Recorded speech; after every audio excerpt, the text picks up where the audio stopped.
बच्चों, नई नई जगहों पर जाने और सैर करने का आनंद ही कुछ और होता है। पर्यटन अथवा सैर सपाटा न केवल हमारे मनोरंजन का साधन होता है, बल्कि इससे ज्ञानार्जन भी होता है। जैसे कि प्राचीन स्मारकों अथवा ऐतिहासिक स्थलों की ओर से उनसे संबंधित जानकारी प्राप्त होती है तथा हम अतीत के विषय में जान पाते हैं। इसके अलावा पर्यटन का एक अन्य लाभ भी है कि हमें जीवन की व्यस्तता से कुछ दिन के लिए छुट्टी भी मिल जाती है। हम प्रकृति के नजारों के निकट रहकर सुख का अनुभव करते हैं, साथ ही स्वयं को शारीरिक एवं मानसिक रूप से बेहतर अनुभव भी करते हैं। तनाव से मुक्ति मिल जाती है और स्वास्थ्य में सुदृढ़ता आती है। साथ ही अलौकिक आनंद की अनुभूति होती है।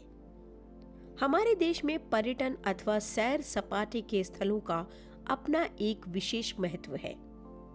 लोग अपनी रुचि, मौसम की प्रकृति और अपनी आर्थिक क्षमता के आधार पर पर्यटन स्थल का चुनाव करते हैं। पर्यटन सरकार के लिए आय का स्रोत है, उस क्षेत्र के लोगों के लिए रोजी रोटी कमाने का माध्यम तथा पर्यटकों के लिए ज्ञान और आनंद की प्राप्ति का स्रोत है। हिमाचल प्रदेश अपने खूबसूरत पर्वतीय सैरगाहों के लिए विश्व विख्यात है। इसमें अनेक प्रसिद्ध पर्यटन स्थल मौजूद हैं। उनमें से डलहौजी भी एक प्रमुख पर्यटन स्थल है। इसका प्राकृतिक सौंदर्य देखते ही बनता है। लॉर्ड डलहौजी के नाम पर इस शहर का नाम डलहौजी रखा गया था। यह लगभग 5 पहाड़ियों पर फैला हुआ है।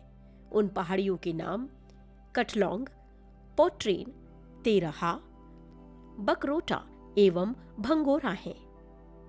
यह नगर धौलाधार पर्वतमाला के छोर पर स्थित है, जो हिमाच्छादित पर्वत शिखरों से घिरा हुआ है। इसकी समुद्र तल से ऊंचाई 6000 फुट से 9000 फुट तक है। डलहौजी चंबा पर्वतीय स्थल का द्वार माना जाता है। डलहौजी के विद्यमान विविध पर्यटन स्थलों का भ्रमण करने के लिए सबसे उपयुक्त समय है मई से सितंबर। डलहौजी को प्रकृति ने बड़े ही विचित्र ढंग से सजाया है। इसके अनुपम सौंदर्य को देखकर लगता है कि इस पर्वतीय घाटी का प्राकृतिक पर्यावरण हर किसी के लिए बेहतर स्वास्थ्य और मानसिक सुख प्रदान करने वाला है। यहाँ बड़े पैमाने पर वनस्पतिक विविधता देखने को मिलती है। रमणीय वादी में चीड़, देवदार, ओक आदि के वृक्ष तथा अन्य वनस्पतियां बहुतायत में पाई जाती हैं। यहाँ पुष्पी अर्थात फूल वाले पौधों की भी अनेक प्रजातियां पाई जाती हैं। इस वादी में स्थित प्रमुख दर्शनीय स्थलों में सुभाष बावली, बरकोटा की पहाड़ियां, काला टोप, बड़ा पत्थर, गंजी पहाड़ियां, खज्जियार आदि सम्मिलित हैं। सुभाष बावली अपने शांत वातावरण के लिए जानी जाती है। सन 1937 में सुभाष चंद्र बोस ने यहाँ काफी समय चिंतन मनन करते हुए बिताया था। यहाँ पास ही पंचपुला स्थित है। पंचपुला का अर्थ है 5 पुल।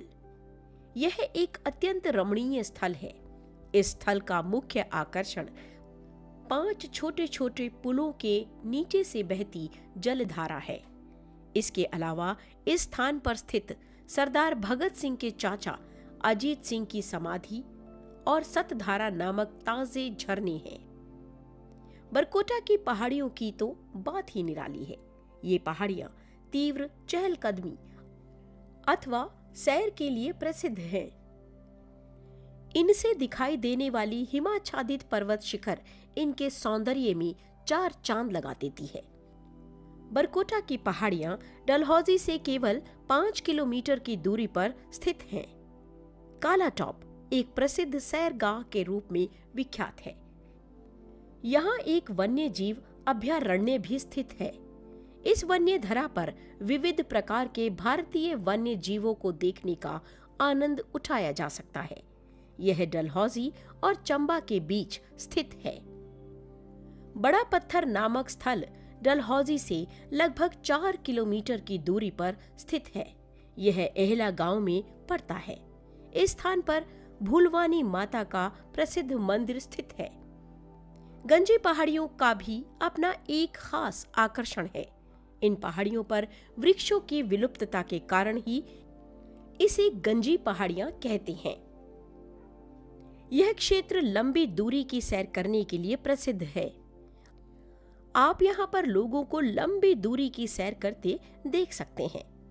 खजियार एक अत्यंत रमणीय पर्वत घाटी है। इसके बीचों बीच एक झरना है। इस घाटी का स्वर्गिक सौंदर्य देखकर पर्यटक दांतों तले उंगली दबा लेते हैं। इसे भारत के स्विट्जरलैंड के नाम से भी जाना जाता है। जुलाई के मास में यहाँ पर्यटक काफी बड़ी संख्या में एकत्र हो जाते हैं। डलहौजी जाने के लिए उपयुक्त समय जून से सितंबर है। डलहौजी के विभिन्न पर्यटन स्थल अपने अनुपम सौंदर्य के लिए समस्त विश्व के पर्यटकों के आकर्षण का केंद्र बने हुए हैं। इसी कारण इस क्षेत्र में पर्यटकों के लिए सभी आधुनिक सुविधाएं उपलब्ध हैं। पर्यटकों के रहने खाने के प्रबंध से लेकर मनोरंजन एवं यात्रा के साधनों तक सब कुछ सरलता से उपलब्ध हो जाता है। घाटी में अनेक आधुनिक होटल तथा रिजॉर्ट स्थित हैं, जैसे Amod, Himalayan resorts, Sagarika resorts, snow valley resorts आदि। इसके अलावा खरीदारी के शौकीन लोगों के लिए आधुनिक तथा परंपरागत वस्तुओं से भरे पूरे बाजार भी यहाँ विद्यमान है। यहाँ का तिब्बती बाजार पर्यटकों के आकर्षण का विशेष केंद्र है। इसकी चहल पहल देखते ही बनती है। इस बाजार से आप रंग बिरंगे वस्त्र, खिलौने, इलेक्ट्रॉनिक उपकरण, कलाकृतियां तथा अन्य सामान खरीद सकते हैं।